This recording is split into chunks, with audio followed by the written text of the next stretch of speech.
നമ്മുടെ ഈ ജഗത്തിലുള്ള എല്ലാ കാര്യങ്ങൾക്കും പരിഹാരമായി യേശുക്രിസ്തു കാൽവരി കുരിശിൽ മരിക്കുവാനിടയായി നമ്മെ ദൈവത്തോട് അടുപ്പിക്കുവാൻ വേണ്ടി, നമ്മെ അടുപ്പിക്കുവാൻ ഇടയായത് യേശുവിന്റെ രക്തമാണ്.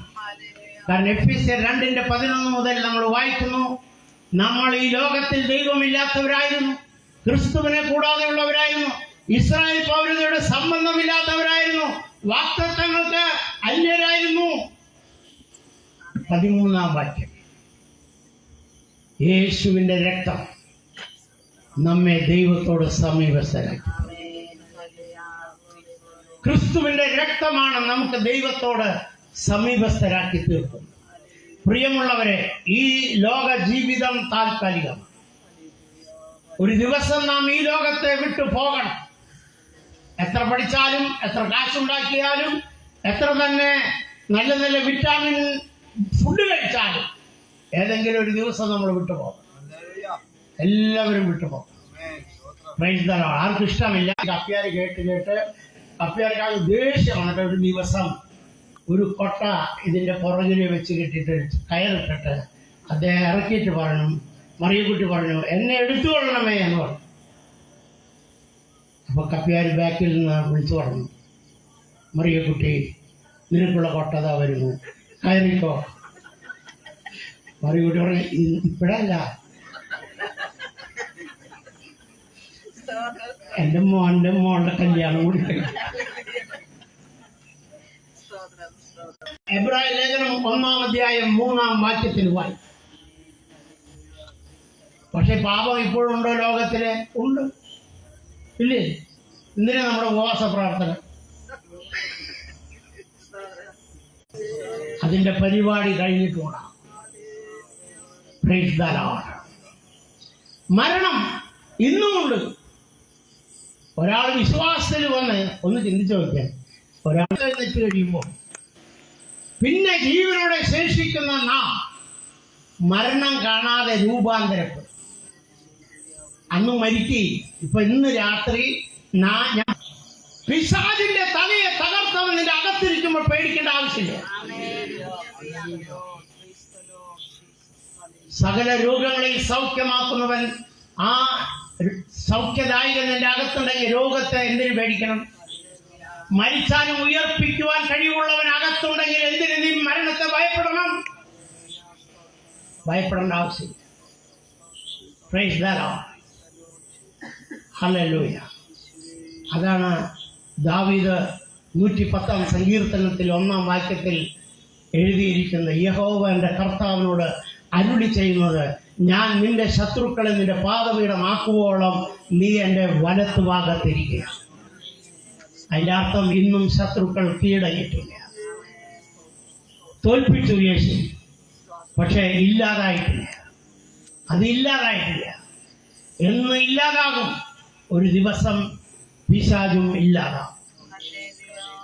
വെളിപ്പാട് പുസ്തകം 19-20-ാം വാക്യത്തിൽ നാം വായിക്കുന്നു, അവിടെ ആ കള്ള പ്രവാചകനെയും മൃഗത്തെയും ഇരുവരെയും പിടിച്ചുകെട്ടി ഗന്ധം കത്തുന്ന തീപ്പൊയ്കയിലേക്ക്.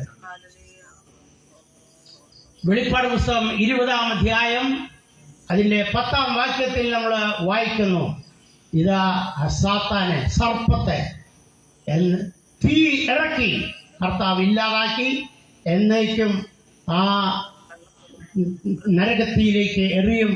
എന്നിട്ട് നരകം അവസാനിക്കും. അതോടുകൂടി എല്ലാ ശത്രുക്കളും ഇല്ലാതാകും. എല്ലാ ശത്രുക്കളും ഇല്ലാതാകും. ഇന്ന് എല്ലാ ശത്രുക്കളും തോൽപ്പിക്കപ്പെട്ടു. യേശു പാപത്തെ ജയിച്ചു.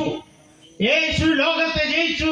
യോഹന്നാൻ 16:33 നമ്മൾ വായിക്കുന്നു, യേശു പറയുകയാണ്, നിങ്ങൾക്ക് ഈ ലോകത്തിൽ കഷ്ടമുണ്ട്, എങ്കിലും ധൈര്യപ്പെടുവീൻ, ഞാൻ ഈ ലോകത്തെ ജയിച്ചിരിക്കുന്നു. ലോകത്തെ ജയിച്ച യേശു നമ്മുടെ അകത്തിരിക്കുകയാണ്. അതുകൊണ്ട് റോമാലേഖനം 8-ാം അധ്യായം 37-ാം വാക്യത്തിൽ നമ്മൾ വായിക്കുന്നു, നാമോ നമ്മെ സ്നേഹിച്ചവൻ മുഖാന്തരം ഇതിലൊക്കെയും പൂർണ്ണ ജയം പ്രാപിക്കും. നമ്മുടെ അകത്തിരിക്കുന്നവൻ ജയിച്ചവനാണ്. പാപത്തെ ജയിച്ചവൻ, ലോകത്തെ ജയിച്ചവൻ, മരണത്തെ ജയിച്ചവൻ, പിശാചിനെ ജയിച്ചവൻ, ജയാളിയായ ക്രിസ്തു നമ്മുടെ അകത്തിരുന്നു കൊണ്ട് 1 കൊരിന്ത്യർ 15:57 നമ്മൾ വായിക്കുന്നു, നമ്മുടെ കർത്താവായ യേശു ക്രിസ്തു മുഖാന്തരം നമുക്ക് ജയം നൽകുന്ന ദൈവത്തിന് സ്തോത്രം. നമുക്ക് ജയം നൽകുന്ന ദൈവം. Praise the Lord. ഹല്ലേലൂയ. ദൈവ രാജ്യം ഇതാ സമീപിച്ചിരിക്കുക. ഈ രാജ്യം, ഈ ലോകത്തിലെ എല്ലാം താൽക്കാലിക. ഒന്നും നിലനിൽക്കുന്ന നഗരവുമില്ല, നിലനിൽക്കുന്ന ഒന്നുമില്ല. കാരണം നമ്മൾ വായിക്കുന്നത് എബ്രായ ലേഖനം 13-ാം അധ്യായം 14-ാം വാക്യത്തിൽ നമ്മൾ വായിക്കുകയാണ്, ഇവിടെ നിലനിൽക്കുന്ന നഗരമില്ലല്ലോ. വരുവാനുള്ളതിനത്രേ നമ്മൾ അന്വേഷിക്കും. ഇവിടുത്തെ എല്ലാം താൽക്കാലികമാണ്, എല്ലാം ടെമ്പററിയാണ്. ഇന്ന് കാണുന്ന സിറ്റി നാളെ ഇല്ല. ഒരു കാലത്ത് വലിയ സിറ്റിയായിരുന്നു കൈറോ അല്ലെങ്കിൽ ഈജിപ്റ്റൊക്കെ. പക്ഷെ ഇന്നൊക്കെ അത് വളരെ താഴും. ഇപ്പോ ഉയരമുള്ള ബിൽഡിംഗൊക്കെ, ബുർജ് ഖലീഫൊക്കെ നിൽക്കുന്നത് ദുബായിലാണ്. നാളത്തെ കാര്യം ആർക്കും പറയാൻ പറ്റില്ല. എല്ലാം ഒരു ദിവസം ഈ ഭൂമിയിൽ അതിന്റെ പണികളും വെന്തുരുകിപ്പോകും.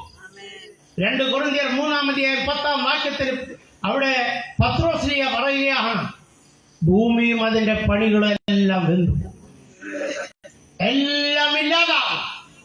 എന്നാൽ ഇല്ലാതാകാത്ത ഒരു നഗരം നമ്മുടെ കർത്താവ് നമുക്ക് വേണ്ടി പണിയുകയാണ്.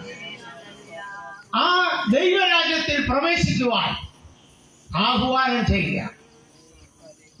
കാലം തികഞ്ഞു, ദൈവരാജ്യം സമീപിച്ചിരിക്കുക. അതിന് നമ്മൾ എന്ത് ചെയ്യണം? മാനസാന്തരപ്പെട്ട് എന്തിനു വിശ്വസിക്കണം? അവരും ഇവരും പറയുന്നതല്ല വിശ്വസിക്കേണ്ടത്, സുവിശേഷത്തിൽ വിശ്വസിക്കണം. എന്താണ് സുവിശേഷം?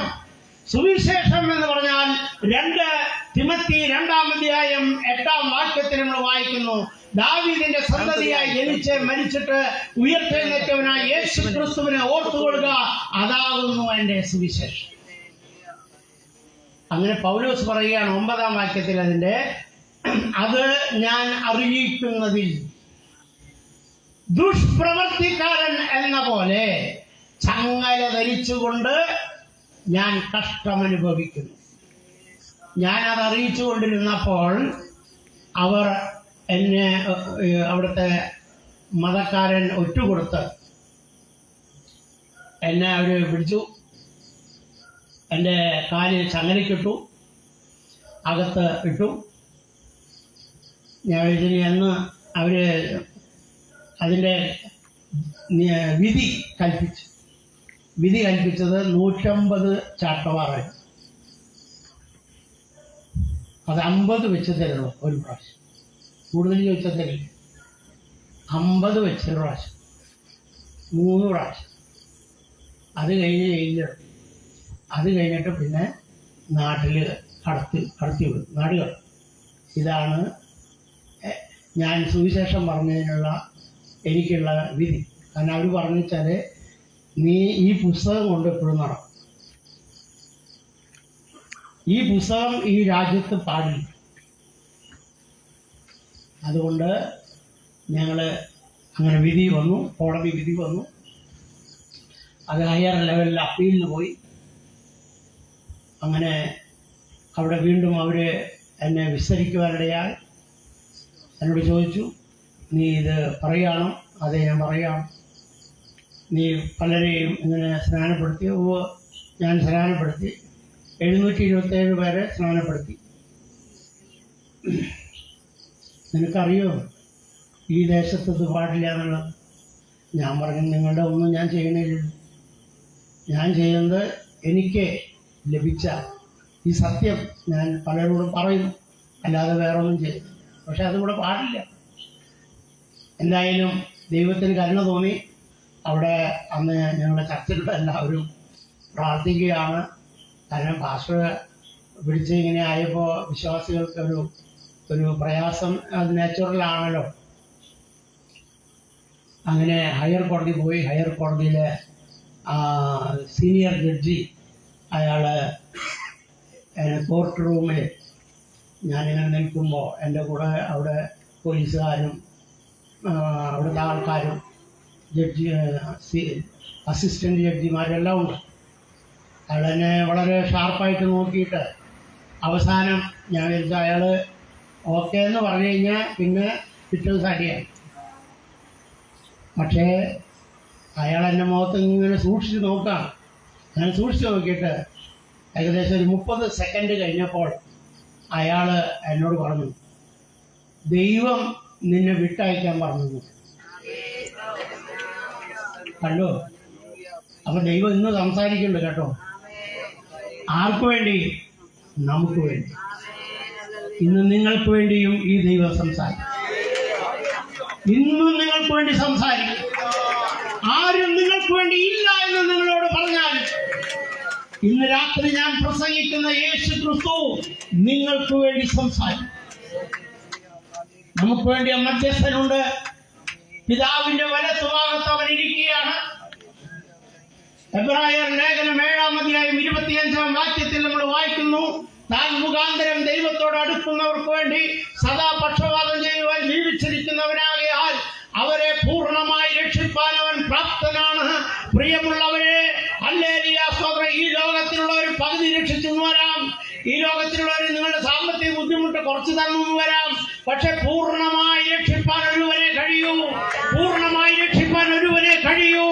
നിങ്ങളുടെ ആത്മാവിനെ രക്ഷിക്കുവാൻ, നിങ്ങളുടെ പ്രാണനെ രക്ഷിക്കുവാൻ, നിങ്ങളുടെ ശരീരത്തെ രക്ഷിക്കുവാൻ, നിങ്ങളുടെ പ്രതിസന്ധികളിൽ നിന്ന് രക്ഷിക്കുവാൻ ഒരുവന് മാത്രമേ കഴിയൂ. അവനെയാണ് ഞാൻ പ്രസംഗിക്കുന്ന ആ യേശു ക്രിസ്തു. ആ തിരശ്ശീല അത് പഞ്ഞി നൂല് കൊണ്ടുണ്ടാക്കിയതാണ്. അത് നീല നൂല് കൊണ്ടും ധൂമ്ര നൂല് കൊണ്ടും ചുവപ്പ് നൂല് കൊണ്ടും ഉണ്ടാക്കിയതാണ്. അതിലൂടെ നീ കടന്നാൽ, അതിൻ്റെ ഉള്ളിലൂടെ നീ കടന്നാൽ, ഇപ്പുറത്ത് നീ പാപി, അപ്പുറത്ത് നീ വിശുദ്ധൻ. Praise the Lord. This side you are a sinner, the other side you are holy. സ്വർഗത്തിൽ പോകണമെങ്കിൽ ഈ വിശുദ്ധി വേണം. നമ്മുടെ വിശുദ്ധിയല്ല, യേശുവിൻ്റെ രക്തത്താലുള്ള ശുദ്ധിയാണ്. യേശു അകത്തുവന്ന് നമ്മളെ ശുദ്ധീകരിക്കും. ആ ശുദ്ധീകരണം മാത്രമേ അങ്ങോട്ട് കടക്കാൻ സാധിക്കൂ. അതുകൊണ്ട് നാം ഇപ്പോൾ ആയിരിക്കുന്ന പലരും അതിലൂടെ കടന്നവരാണ്, കടന്ന് അപ്പുറത്ത് നിൽക്കുന്നവരാണ്. പക്ഷെ ഇനിയും കടക്കാതെ മടിച്ച് ഇവിടെ നിൽക്കുന്നവരുണ്ട്. ഇതിനെ കടന്ന പ്രശ്നമാണ്, ഒരു പ്രശ്നമില്ല. നിന്നെ സ്നേഹിച്ച് നിനക്ക് വേണ്ടി കുരിശിട്ടുമാണ്. അവസാനത്തുള്ളി ചോര വരെ നിനക്ക് വേണ്ടി ചിന്തി. ഞാൻ നിന്നെ സ്നേഹിക്കുന്നു എന്ന് വെറുതെ പറയുകയല്ല, അവന്റെ ജീവൻ മറുവിലയായി തരിക. യേശു പറഞ്ഞു, യോഹന്നാൻ 15-ാം അധ്യായം 13-ാം വാക്യത്തിൽ, there is no greater love than one giving his life for a friend. ഒരുവൻ തന്റെ സ്നേഹിതന് വേണ്ടി സ്വന്തം ജീവനെ കൊടുക്കുന്നതിനേക്കാൾ വലിയ സ്നേഹമില്ല. ഇന്ന് രാത്രിയിൽ ഞാൻ പറയട്ടെ, യേശു നമ്മുടെ സ്നേഹിതനാണ്. ആരെല്ലാം കൈവിട്ടാലും നമ്മെ കൈവിടാത്ത ഒരു സ്നേഹിതനുണ്ട്. നിങ്ങൾക്കൊരു പക്ഷെ നിങ്ങളുടെ ഭാര്യയോടോ ഭർത്താവിനോടോ മക്കളോടോ പാസ്റ്ററോടോ തുറന്നു പറയാൻ കഴിയാത്ത പല വിഷയങ്ങളും ഉണ്ടാകും. പക്ഷെ ഈ സ്നേഹിതനോട് നിങ്ങൾക്കെല്ലാം തുറന്നു പറയാം. യേശുവിനോട് നിങ്ങൾക്കെല്ലാം തുറന്നു പറയാം. അവൻ കേട്ട് അവൻ പോകുകയല്ല, അവൻ എല്ലാറ്റിനും പരിഹാരം തരും. He will give the solution for everything in your life. നമ്മുടെ പാപങ്ങൾക്കെല്ലാം പരിഹാരം തരും. ഇന്ന് രാത്രി ഈ യേശു നിങ്ങളെ സ്നേഹിക്കും. Praise the Lord. ദൈവരാജ്യം സമീപിച്ചിരിക്കുക. മാനസാന്തരപ്പെടുക. Praise the Lord. Repent. Praise the Lord. മാനസാന്തരപ്പെടുക. മാനസാന്തരപ്പെട്ട ഈ സുവിശേഷത്തിൽ വിശ്വസിക്കുക. സുവിശേഷത്തിൽ 2 സംഗതികളാണ് പ്രധാനമായിട്ടുള്ളത്. ഒന്ന് മാനുഷികം, 2 ദൈവികം. മാനുഷികം എന്താണ്? ദാവീദിന്റെ സന്തതിയായി ജനിച്ചിട്ട് മരിച്ചു. എല്ലാവർക്കും ഉള്ള കാര്യം. എല്ലാവരും ജനിക്കണോ, എല്ലാവരും മരിക്കും. പക്ഷേ ദൈവികം മരിച്ചവരിൽ നിന്ന് അവൻ ഉയർത്തെഴുന്നേറ്റു. ഇന്ന് രാത്രി ആ യേശു നിന്റെ അകത്ത് വന്നാൽ നിനക്ക് മാനുഷികം മാത്രമല്ല, നിന്റെ അകത്ത് ദൈവികം വ്യാപരിക്കാനായിട്ടിടയാണ്. പുനരുത്ഥാനത്തിന്റെ ശക്തി നിന്നിൽ വ്യാപരിക്കും. ജീവിതത്തിന്റെ പ്രതിസന്ധികളെ തരണം ചെയ്യുവാൻ നിന്റെ അകത്ത് ആ ദൈവശക്തി വ്യാപരിക്കും. പാപത്തെ ജയിക്കുവാൻ നിനക്ക് സാധിക്കും. ലോകത്തെ ജയിക്കുവാൻ നിനക്ക് സാധിക്കും. നിന്റെ ജീവിതത്തിൽ കൊണ്ടുവരുന്ന ടെൻഷൻ, സ്ട്രെസ്, ഡിപ്രഷൻ, അതിനെ എല്ലാം ജയിക്കാൻ നിന്റെ അകത്ത് യേശു വന്നാൽ ഈ യേശു നിന്നെ സഹായിക്കും. നീ തോൽക്കുകയില്ല, നീ ജയിക്കും. നീ ജയിക്കുക തന്നെ ചെയ്യും. കാരണം ജയിച്ചവൻ നിന്റെ അകത്ത് വസിച്ചാൽ നിനക്ക് ജയിക്കാനായിട്ട് സാധിക്കും. അതുകൊണ്ട് വിശ്വസിക്കേണ്ടത് സുവിശേഷത്തിലാണ്. അതിനു മുമ്പ് നീ ചെയ്യേണ്ടത് മാനസാന്തരപ്പെടുക. അതിനു മുമ്പ് നീ അറിയേണ്ട സത്യം, ദൈവരാജ്യം സമീപിച്ചിരിക്കുക. ഇനി അതിനുവേണ്ടി വെയിറ്റ് ചെയ്യേണ്ട ആവശ്യമില്ല. യേശു പറഞ്ഞ ദൈവരാജ്യം നിങ്ങളുടെ ഇടയിൽ തന്നെയാണ്. യേശു ഇവിടെ വന്നിരിക്കുകയാണ്. ഇന്ന് രാത്രി ആ യേശുവിൽ നമുക്ക് ഏൽപ്പിച്ചു കൊടുക്കാം. നിങ്ങൾക്ക് എഴുന്നേറ്റ് നിൽക്കാൻ പറ്റുന്നവരെന്ന് എഴുന്നേറ്റ് നമുക്ക് ഒരു പാട്ടൊക്കെ പാടി കർത്താവിൽ നമുക്ക് ആശ്രയിക്കാം. വരുവിൻ യേശുവിനരികിൽ, എത്ര നല്ലവൻ താൻ രുചിച്ചറിവീൻ. വരുവിൻ യേശുവിനരികിൽ, എത്ര നല്ലവൻ താൻ രുചിച്ചറിവീൻ. വരുവിൻ കൃപകൾ പൊഴിയും കുരിശിൻ അരികിൽ, വരുവിൻ കൃപകൾ പൊഴിയും കുരിശിൻ അരികിൽ, വരുവിൻ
Praise the Lord. Hallelujah.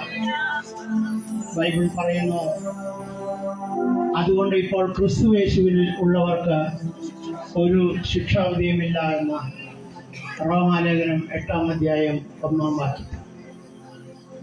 നിങ്ങൾ യേശുവിനെ കുറിച്ച് അറിയുന്നവരായിരിക്കാം, യേശുവിനോട് പ്രാർത്ഥിക്കുന്നവരായിരിക്കാം. പക്ഷേ നിങ്ങൾ യേശുവിൽ കടക്കണം, എന്നാൽ മാത്രമേ ശിക്ഷാവിധിയിൽ ഒഴിയുകയുള്ളൂ. 2 കൊരിന്ത്യർ 5:17 നമ്മൾ വായിക്കുന്നു, ഒരുത്തൻ ക്രിസ്തുവിലായാൽ അവൻ പുതിയ സൃഷ്ടിയാണ്, പഴയത് കഴിഞ്ഞുപോയി, ഇതാ അത് പുതുതായി തീർന്നു. എല്ലാ കണ്ണുകളും അടഞ്ഞിരിക്കുമ്പോൾ ഈ തിരശ്ശീലയിലൂടെ ഈ നശിച്ചു പോകുന്ന ഈ ലോകത്തിൽ നിന്ന് നിത്യജീവനിലേക്ക്, ദൈവരാജ്യത്തിലേക്ക് കടക്കുവാൻ ദൈവം നിങ്ങളെ വിളിക്കുകയാണ്. അതുകൊണ്ട് അറിയായ്മയുടെ കാലങ്ങളെ ലക്ഷ്യമാക്കാതെ ഇപ്പോൾ എല്ലായിടത്തുമുള്ള എല്ലാ മനുഷ്യരോടും മാനസാന്തരപ്പെടണമെന്ന് ദൈവം കൽപ്പിക്കുക. ഇത് മനുഷ്യന്റെ കൽപ്പനയല്ല, ഇത് എന്റെ കൽപ്പനയല്ല. നിങ്ങളുടെ ശ്വാസം, ജീവൻ കയ്യിലിരിക്കുന്ന ദൈവത്തിന്റെ കൽപ്പന. എന്നാൽ നിങ്ങളുടെ ഹൃദയം അവന് തുറന്നു കൊടുക്കുന്നു. ദൈവം തന്റെ പുത്രനെ നിങ്ങൾക്ക് വേണ്ടി മരിക്കുവാൻ ഏൽപ്പിച്ചത്. നിങ്ങളുടെ പാപങ്ങൾക്ക് പരിഹാരം വരും. എന്നാൽ അത് നിങ്ങളുടെ രക്ഷയായി തീരണമെങ്കിൽ യേശുവിനെ നമ്മുടെ ഹൃദയത്തിലേക്ക് ക്ഷണിക്കണം. ഞാൻ രോഗികൾക്കായിട്ട് പ്രാർത്ഥിക്കാൻ ആഗ്രഹിക്കുന്നുണ്ട്. എന്നാൽ അതിനു മുമ്പ് ഞാൻ നിങ്ങൾക്കൊരവസരം തരികയാണ്. യേശു നമ്മളെ വിളിക്കുക. യേശു നിങ്ങൾക്ക് രക്ഷ തരുവാൻ, സമാധാനം തരുവാൻ, സന്തോഷം തരുവാൻ അവൻ നിങ്ങളെ വിളിക്കുക. പക്ഷെ അത് ലഭിക്കണമെങ്കിൽ നിങ്ങളുടെ ഹൃദയം യേശുവിന് വേണ്ടി തുറന്നു കൊടുക്കണം. നിങ്ങൾ ഓർക്കുക, അത് ഏതെങ്കിലും ഒരു മതത്തിലേക്ക് ചേർക്കുന്ന പരിപാടിയല്ല, ഏതെങ്കിലും മതവിഭാഗത്തിലേക്ക് ചേർക്കുന്നതുമല്ല. നിങ്ങൾ യേശുവിലേക്ക് കടക്കുക. യേശു നിങ്ങളുടെ ഉള്ളിലേക്ക് വരികയാണ്. ഇതിനേക്കാൾ വലിയതായി ലോകത്തിലൊന്നുമില്ല. അതിന് നിങ്ങളുടെ ഹൃദയം തുറന്നു കൊടുക്കും. ഇന്ന് രാത്രിയിൽ നിങ്ങൾ നിൽക്കുന്ന നിൽപ്പിൽ കണ്ണുകൾ അടച്ചിരിക്കുമ്പോൾ ഞാൻ നിങ്ങളോട് ചോദിക്കുകയാണ്, ദൈവം നിങ്ങളെ സ്നേഹിച്ച് ദൈവത്തിന്റെ പുത്രനായ ക്രിസ്തുവിനെ നിങ്ങളുടെ പാപങ്ങൾക്ക് പരിഹാരമായി കാൽവരി കുരിശിൽ ചോര ചിന്തി മരിക്കാൻ ഏൽപ്പിച്ചു തന്നു. നിങ്ങൾ ഈ ദൈവത്തെ സ്നേഹിക്കുന്നുവോ എങ്കിൽ അവൻ നിങ്ങൾക്ക് തന്ന പുത്രനായ ക്രിസ്തുവിനെ നിങ്ങളുടെ ഹൃദയത്തിലേക്ക് രക്ഷകനായി, കർത്താവായി നിങ്ങൾ ക്ഷണിക്കുമോ, സ്വീകരിക്കുമോ? എനിക്ക് യേശുവിനെ വേണം, എനിക്ക് യേശുവിനെ എൻ്റെ ഹൃദയത്തിലേക്ക് സ്വീകരിക്കണം എന്ന് താല്പര്യപ്പെടുന്ന പ്രിയപ്പെട്ടവരെ നിങ്ങളുടെ വലത്തുകാരം ഉയർത്തുക. Praise the Lord. ഇനി ആരെങ്കിലും ഉണ്ടോ? ഇനി ഹല്ലേലൂയ. എനിക്ക് ഈ ലൈറ്റിൻ്റെത് കാരണം കാണാൻ കഴിയുന്നില്ല. Praise the Lord. ഇനി ആരെങ്കിലും പുറകിലെ ഉണ്ടോ? ഉണ്ട്. Praise the Lord. ഹല്ലേലൂയ. യേശു നിങ്ങളെ വിളിക്കുക. ഞാനല്ല വിളിക്കുന്നത്, യേശുവാണ് വിളിക്കുന്നത്. Praise the Lord. ഹല്ലേലൂയ. ഇങ്ങോട്ട് മുമ്പോട്ട് കടന്നു വന്നിട്ട് നിങ്ങൾക്ക് വേണ്ടി പ്രാർത്ഥിക്കാൻ, കരമുയർത്തിയവരൊന്ന് മുമ്പോട്ട് കടന്നു വന്നാൽ അവർക്ക് വേണ്ടി പ്രാർത്ഥിക്കാൻ, അതിനുശേഷം അങ്ങോട്ട് കടന്നു വന്നു. അവിടെ നിന്ന് ഉള്ളവർ അവിടെ ആരെ കൈ ഉയർത്തി. Praise the Lord. ഹല്ലേലൂയ. അവിടെ ആരെങ്കിലും ഉണ്ടോ? നിങ്ങൾക്കൊരു അവസരം കൂടി തരികയാണ്. നാളെ നമുക്ക് കിട്ടുമോ എന്ന് നമുക്ക് അറിഞ്ഞുകൂടാ, പക്ഷെ ഇപ്പോൾ നമ്മുടെ മുമ്പിലുണ്ട്. Praise the Lord. ഹല്ലേലൂയ. ഞാനീ പറയുന്ന പ്രാർത്ഥന ബ്രദറിൻ്റെ ആയിട്ട് ഉള്ളിൽ നിന്ന് വാ തുറന്ന് പ്രാർത്ഥിക്കാം. കണ്ണുകളോടെ. സ്നേഹവാനായ സ്വർഗസ്ഥനായ ദൈവമേ, എൻ്റെ പാപങ്ങൾക്ക് പരിഹാരമായി യേശു ക്രിസ്തു കാൽവരി കുരിശിൽ ചോര ചിന്തി മരിച്ചു എന്ന് ഞാൻ വിശ്വസിക്കുന്നു. യേശുവേ, എൻ്റെ ഹൃദയം നിനക്കായി തുറന്നിരിക്കുകയാണ്. യേശുവേ, എൻ്റെ ഹൃദയത്തിലേക്ക് നീ എഴുന്നള്ളി വരണമേ. അങ്ങയെ ഞാൻ രക്ഷിതാവും കർത്താവുമായി ഇപ്പോൾ സ്വീകരിക്കുകയാണ്. എൻ്റെ ജീവിതത്തിലെ ഇന്നുവരെയുള്ള എല്ലാ പാപങ്ങളും യേശുവേ നിന്റെ രക്തത്താൽ കഴുകി എന്നെ ശുദ്ധീകരിക്കണമെന്ന് പ്രാർത്ഥിക്കുകയാണ്. എൻ്റെ പേര് ഈ സെക്കൻഡിൽ സ്വർഗത്തിൽ ജീവന്റെ പുസ്തകത്തിൽ എഴുതണമേ. എന്നെ നിന്റെ മകനായി കൈക്കൊള്ളണമേ. ഇന്നു മുതൽ നിന്റെ വചനപ്രകാരം ദൈവാത്മാവിനാൽ എന്നെ വഴി നടത്തണം. യേശുക്രിസ്തുവിന്റെ നാമത്തിൽ പ്രാർത്ഥിക്കുന്നു. ജീവനുള്ള ദൈവത്തിൻ്റെ പുത്രനായ ക്രിസ്തുവിൽ തന്നെ. ആമേൻ. നമുക്കെല്ലാവർക്കും ചേർന്ന് ഈ ബ്രദറിന് വേണ്ടി പ്രാർത്ഥിക്കാം. കർത്താവെ, ഞങ്ങളിതിനെ വാഴ്ത്തുന്നു. ഇന്ന് രാത്രിയിലെ യേശുവിന് വേണ്ടി ഹൃദയത്തെ തുറന്നു കൊടുത്ത ഈ ദൈവ